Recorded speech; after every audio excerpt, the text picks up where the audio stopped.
Most people look at a garage and see a place to park a car. Aaron and Abe looked at a garage and saw a way to rewrite the universe. They didn't find a shortcut to fame.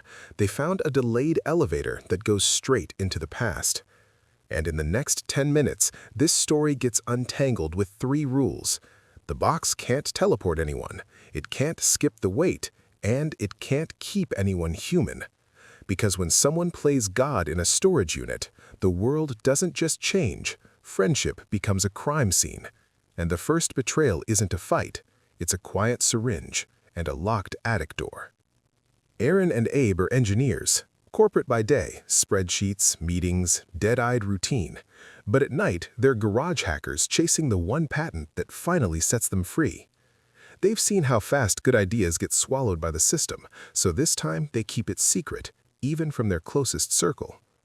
The project starts simple, a device meant to reduce the mass of objects, but then they notice something impossible. A small toy inside their machine looks older, like it's been living there for years, after only minutes. That's the moment the movie stops being about invention and becomes about time as a chemical reaction, accelerated, unstable, and lethal. Abe is the first one who truly understands what's happening, and he doesn't call anyone. He doesn't celebrate. He disappears to a storage facility and builds a box big enough for a man. Here's the loop in plain language. At point A, the box turns on. From that moment, it begins creating a path back through time, like a delayed elevator shaft. Abe stays out in the world, avoiding himself, killing hours in hiding. Then at point B, he returns, turns the box off, and climbs inside. Now comes the catch. Time travel isn't instant. If the trip goes back 6 hours, Abe must sit in the dark for 6 hours while the outside world rewinds.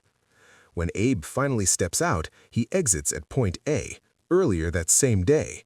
And now there are 2 Abes, original Abe living the day normally, and looped Abe carrying tomorrow in his head.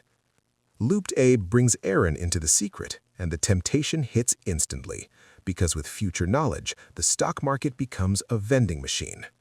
Quick recap. The box doesn't give free time, it steals it. Every trip adds hidden hours, waiting in darkness, breathing from a tank, surviving the rewind.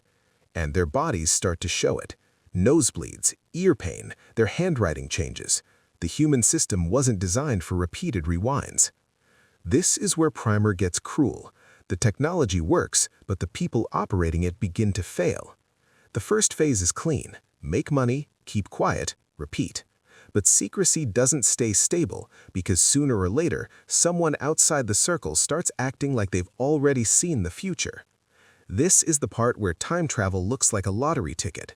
It lasts about 1 day. Because then the film introduces the scariest thing possible, someone else who shouldn't know. Thomas Granger, connected to Abe's personal life, shows up disheveled, frantic, and dangerously out of place. And Aaron uses one word that should terrify anyone near a time machine: recursive. The clean explanation is this: Granger's presence in the past starts interfering with the events that would have led him to time travel at all.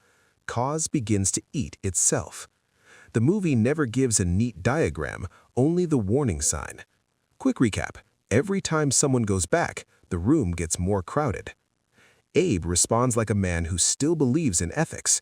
He reveals a secret he's been hiding, a failsafe, a second box that has been running quietly for days, designed to let him go back far enough to erase the discovery. This should be the moment Abe regains control, but the next reveal flips the movie inside out because the real weapon isn't the box, it's who found the failsafe first.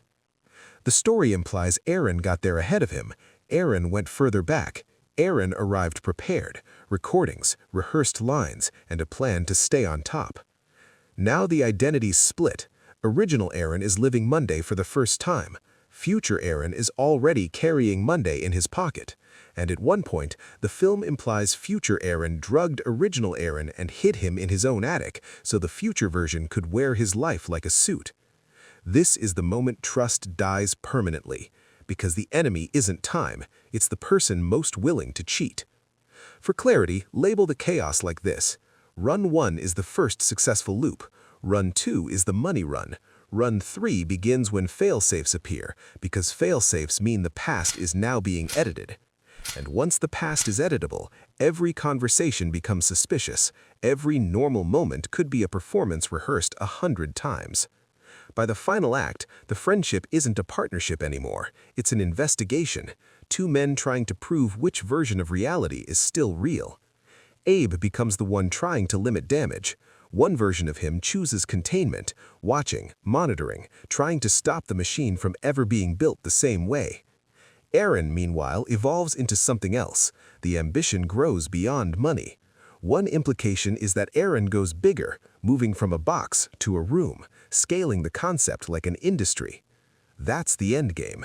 Time isn't a miracle anymore. It's a resource, and the people who control it stop living and start mining.